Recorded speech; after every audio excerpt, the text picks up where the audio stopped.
반갑습니다. 모두 평안한 한 주 보내셨습니까? 어느새 4월도 마지막 주일이 되었습니다. 시간이 참 빠르게 지나간다는 것을 느끼게 됩니다. 그런데 그 빠른 시간 안에 하나님의 일하심도 함께 있음을 보니 모든 것에 기대가 되기 시작합니다. 사랑하는 우리 모든 성도님들의 삶에도 하나님의 손길이 더 분명해지고 뚜렷해지기를 축복합니다. 오전에 민현에서 예배를 드리고 이곳에서 이제 오후 예배를 드립니다. 바쁘긴 하지만 감사한 마음이 더 많습니다. 우리 교회와 또 그곳의 교회를 통한 하나님의 일하심을 기대합니다.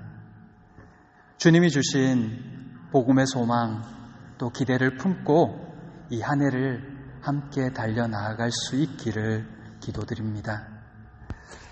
오늘 우리가 읽은 이 말씀은 그동안 하나님이 요셉에게 주셨던 그 꿈이 현실로 드러나는 장면입니다. 어린 소년에게 주셨던 꿈이 이제 현실로 드러나기 시작한 것입니다. 오늘 말씀을 통해서 다시 한번 하나님의 일하심과 섭리를 발견하고 그 안에서 우리도 더 큰 기대와 소망을 가지는 이 시간이 되기를 바랍니다. 첫째, 꿈이 현실이 되다. 지난 시간 우리는 바로의 부름을 받아서 요셉이 감옥에서 나오고 있는 모습을 함께 보았습니다. 답답해하고 불안해하는 그 바로에게 요셉은 그의 꿈을 풀어주며 그 대책까지도 제시하고 있는 것을 보았습니다. 그러나 요셉의 말 그 어디에도 자신의 억울함을 호소하는 이야기는 없었습니다. 그가 그토록 기다렸을 이 바로 왕과의 만남이었음에도 불구하고 오직 하나님만을 높이고 있는 그의 모습을 통해 우리는 누가 하나님께 쓰임받는 사람인가에 대해서 다시 한번 깨닫게 됩니다. 바로는 하나님만 높이고 있는 이 특별한 이방인 요셉을 신뢰하며 그를 애굽의 총리로 삼습니다. 이제 요셉의 위에는 애굽 왕밖에는 없는 것입니다. 일개 노예, 죄수에 불과했던 그가 하루아침에 엄청난 권력을 지닌 제국의 제2인자가 된 것입니다. 당시의 최강대국 애굽의 총리가 되었던 것입니다. 하나님의 일하심이 얼마나 놀라운지를 보게 됩니다. 하나님이 요셉에게 주셨던 꿈, 모두가 엎드려 그에게 절하게 될 것이라는 꿈이 이제 눈앞에 현실로 나타난 것입니다. 하나님의 일하심과 계획하심은 한치의 오차도 없습니다.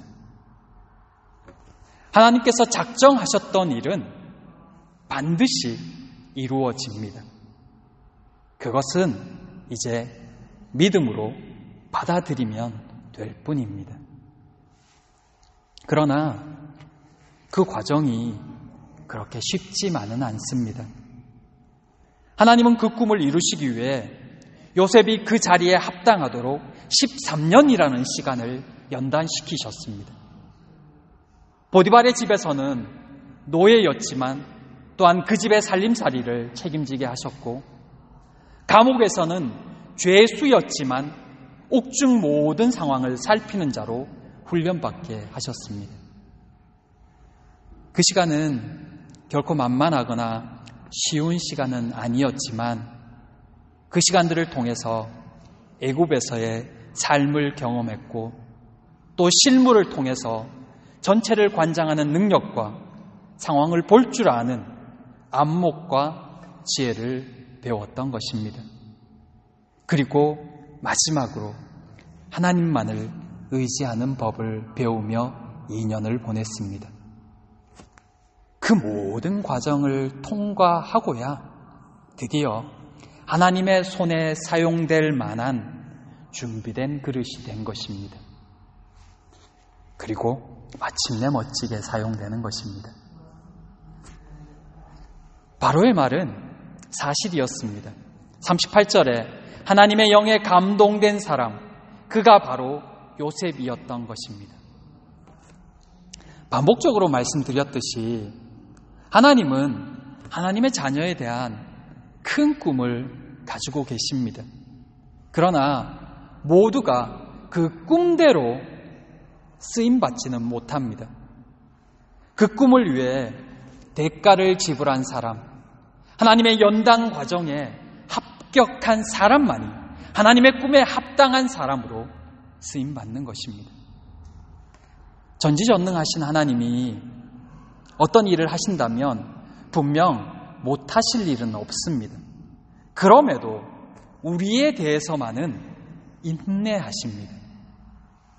우리가 그만한 준비가 될 때까지 기다리시며 우리의 반응을 보시는 것입니다. 그때 우리에게 필요한 것은 끝까지 하나님을 신뢰하는 것입니다. 믿음을 저버리지 않고 하나님의 인도하심을 구하는 것입니다. 그러면 반드시 때가 되었을 때 하나님께서 우리를 통해 일하시는 것을 볼 수가 있습니다. 그러나 끝내 그것을 거부하며 돌이키지 않는 자는 그 뜻대로 놓아두심도 보게 됩니다. 하나님이 그를 쓰시지 않는 것이 아니라 스스로가 끝까지 고집을 부리며 하나님께로 나아오지 않는 것입니다. 사랑하는 성도 여러분, 하나님이 주신 꿈을 현실로 만드시는 그 하나님을 믿으시기 바랍니다. 죄수를 총리로 만드시는 그 하나님을 바라보시기 바랍니다. 그리고 세상에 하나님이 살아계심을 보여주는 성도가 되시기를 축복합니다. 바로는 비록 하나님도 여러 능력 있는 신들 중에 한 분으로 인정했겠지만 그래도 그는 하나님이 놀라우신 분임을 인정했습니다. 요셉 때문에 말입니다. 이곳에 있는 한 사람 한 사람이 모두 하나님의 영에 감동된 그 사람, 하나님의 영이 그 안에 있는 그 사람 되시기를 소망합니다. 그러면 세상이 두렵지 않을 것입니다. 그런 그가 마지막까지 하나님의 손에 아름답게 사용되어질 것입니다. 다가오는 시련으로 인해 불의와 타협하거나 신앙을 저버리는 어리석음을 범하지 마시기 바랍니다. 그 시간도 지나고 나면 모두 우리 인생에 유익한 시간이 될 것입니다. 두 아들을 낳으면서 그 이름을 51절 52절에 하나님이 내게 모든 고난과 아버지의 집에서 겪었던 배신의 상처를 잊게 하셨다로, 또 하나님이 나를 내가 수고한 땅에서 번성하게 하셨다로 지으며 하나님께 영광을 돌리고 있는 그 요셉의 모습이 분명 우리에게도 있을 날이 있게 될 것입니다. 사랑하는 우리 모든 성도님들이 끝까지 그렇게 하나님 앞에 서게 되시길 진심으로 축복합니다. 둘째, 하나님이 기뻐하시는 가정. 바로는 요셉의 지위를 높여주고 모든 특권들을 부여하면서 한편으로 결혼까지 하게 하는 것을 보게 됩니다.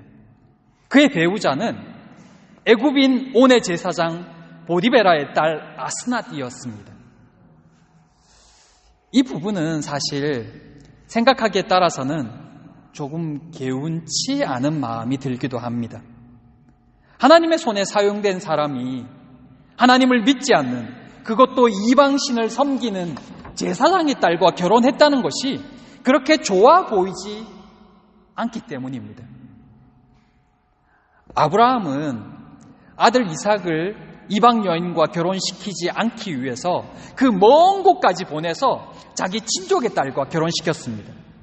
이삭 역시도 야곱이 이방 여인과 결혼하지 못하도록 자기 아내의 가족에게 보내고 있었습니다. 에서가 훗날 이방 여인과 결혼했을 때 그것을 굉장히 못마땅하게 여기기도 했습니다. 또한 훗날 율법에서는 이방 여인과의 결혼을 금지하도록 법을 정했습니다. 그런데 요셉은 지금 이방 제사장의 딸과 결혼하고 있는 것입니다.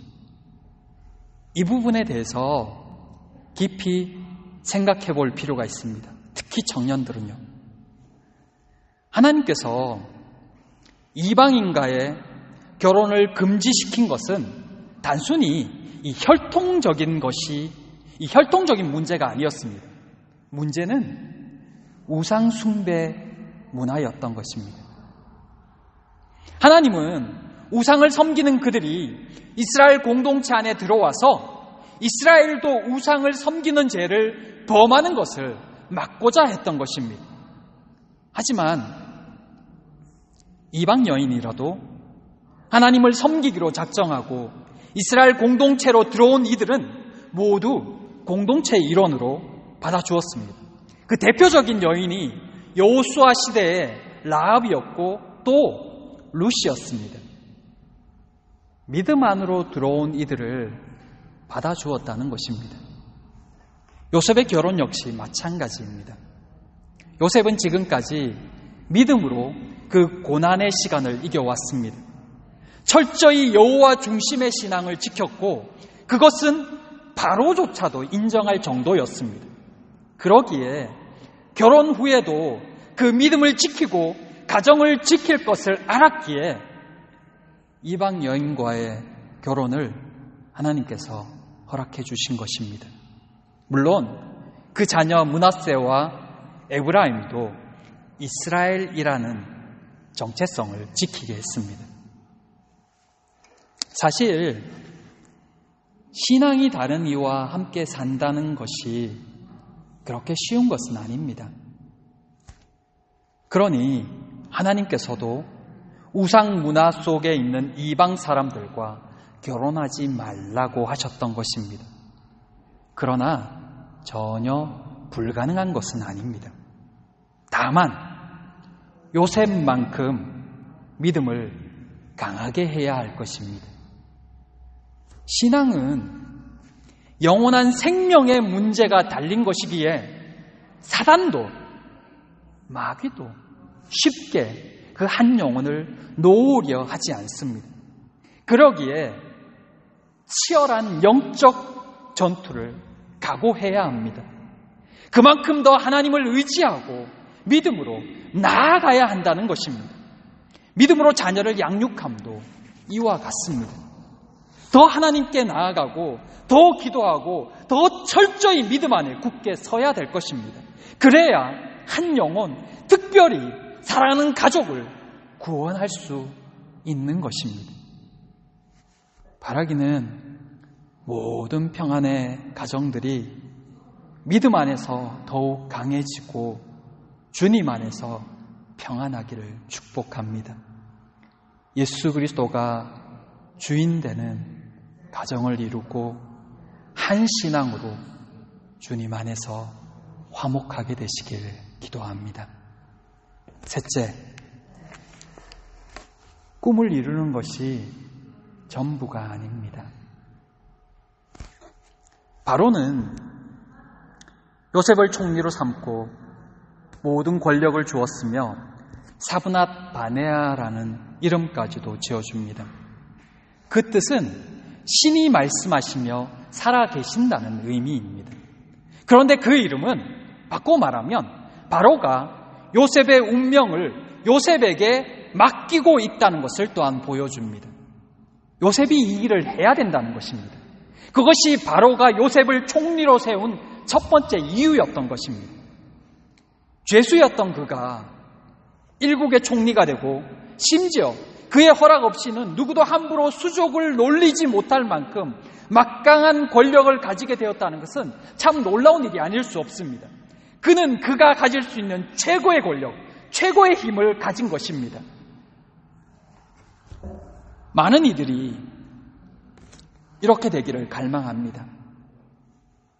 좀 더 높은 자리, 좀 더 많은 부, 좀 더 강한 권력. 그것을 이루기 위해 부단히 노력하고 그것이 안 되면 온갖 수단 방법을 써서라도 그것을 얻기 위해 발버둥칩니다. 직장인들은 승진을 바랍니다. 정치가들은 국회의원이 되고 청와대에 입성하는 것을 바랍니다. 더 야망이 있는 사람은 대통령까지도 바라봅니다. 그것을 위해 모두 열심히 일하고 또 어떤 사람은 수단 방법을 가리지 않기도 합니다. 정직하게 최선을 다하는 것은 나쁜 것이 아닙니다. 더 높이 올라가고 싶은 것은 어쩌면 인간의 본능이기도 합니다. 그런데 문제는 그 자리만을 꿈꾼다는 것입니다. 그 자리에 올라가는 것에만 목적을 둔다는 것입니다. 그러다 보니 정작 그 자리에 이르면 다 이루었다라고 생각해버리는 것입니다. 그리고는 어떻게든 그 자리를 지키려고, 그 부와 권력을 지키려고, 빼앗기지 않으려고 안간힘을 쓰는 것입니다. 그런데 그런 생각을 가진 사람이 영향력 있는 자리로 올라가면 그때부터 그 공동체는, 그 사회는 큰 문제에 휩싸이게 됩니다. 왜냐하면 그 지도자는 그 자리에 올라가는 것만을 최고의 목표로 삼고 있었기 때문입니다. 무슨 말씀이냐 하면 그는 그 자리에 올라가기 위해서 그것을 얻기 위해 최선을 다했지, 정작 그 자리에서는 그것이 주어졌을 때는 무엇을 해야 할지 모르는 경우가 많기 때문입니다. 그래서 타락하는 것입니다. 대선 때가 되면 모두가 자신이 대통령이 되어야 된다고 말합니다. 여러 정책들을 내놓고 자기가 적임자라고 말합니다. 그런데 정작 그 자리에 올라가면 대부분의 사람은 무엇을 해야 될지 분명한 계획이 없이 우왕좌왕하는 것을 많이 보게 됩니다. 왜냐하면 그 자리를 차지하기 위해 최선을 다했지만 정작 그 꿈이 이루어지면 무엇을 해야 할지에 대해서는 구체적인 그림이 없기 때문입니다. 그런 사람들은 이 사람 말에 휘둘리고 저 사람 말에 솔깃하며 우왕좌왕하는 리더가 되는 것입니다. 바로가 요셉에게 지어준 이름 사브낫 바네아, 그 이름의 뜻에는 애굽의 운명을 책임지라는 의미가 담겨져 있었습니다. 하나님이 요셉에게 애굽의 총리가 되게 하심은 흉년으로 죽게 될 많은 사람을 살리라는 의미가 담겨져 있었습니다. 나아가 히브리 가족들을 애굽으로 무사히 옮겨와서 잘 정착할 수 있도록 기틀을 마련해 주라는 의미가 담겨져 있었습니다.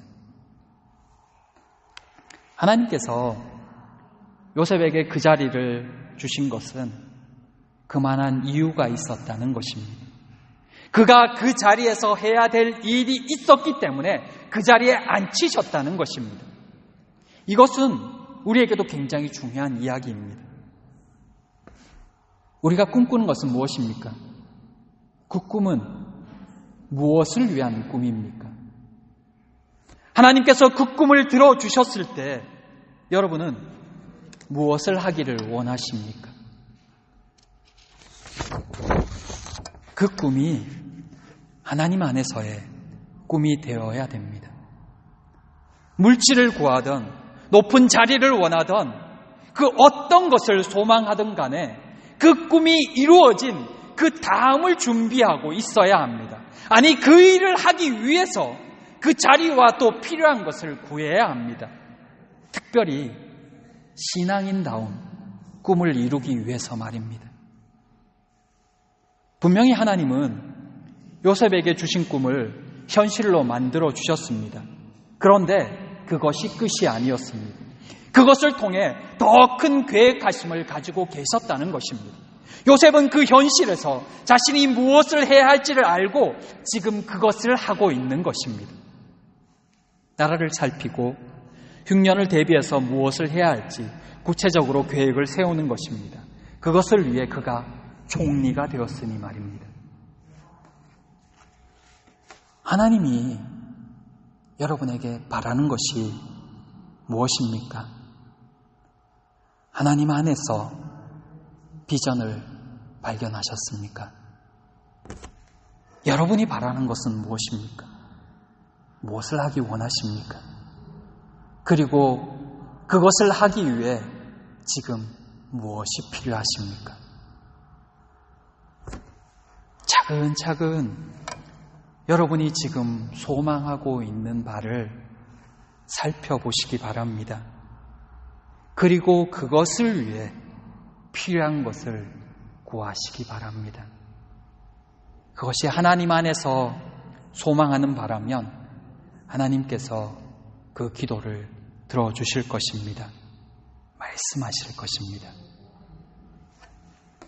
그렇게 하나님 안에서 평생을 사용되어지는 모두가 되시기를 소망합니다. 그런 여러분을 통해 이 땅이 좀 더 정직한 사회, 거룩한 사회가 되고 우리 공동체가 더욱 신앙 안에서 새로워지는 모습이 있기를 기대합니다. 사랑하는 성도 여러분, 하나님은 오늘도 우리를 보고 계시며 우리의 소리를 듣고 계십니다. 하나님 안에서 스스로를 점검해 보시기 바랍니다. 나는 무엇을 꿈꾸고 있는지, 어디에 소망을 두고 있는지 말입니다. 바라기는 사랑하는 모든 성도님 한 사람 한 사람이 복음의 역사에 귀히 쓰임받기를 바라고 하나님이 주신 것으로 그 달란트와 재능으로 더 귀한 일에 사용되어지는 은혜가 있기를 진심으로 기도합니다. 기도하겠습니다.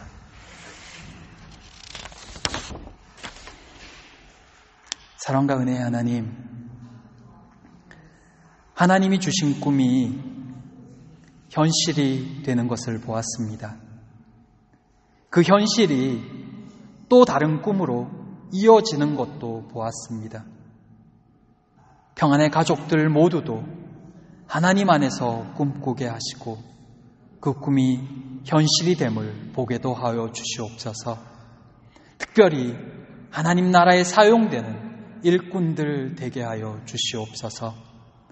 우리와 우리 자손을 그렇게 사용하여 주시옵소서. 이들의 삶을 통하여 일하실 하나님을 찬양하오며 예수님 이름으로 기도드립니다. 아멘.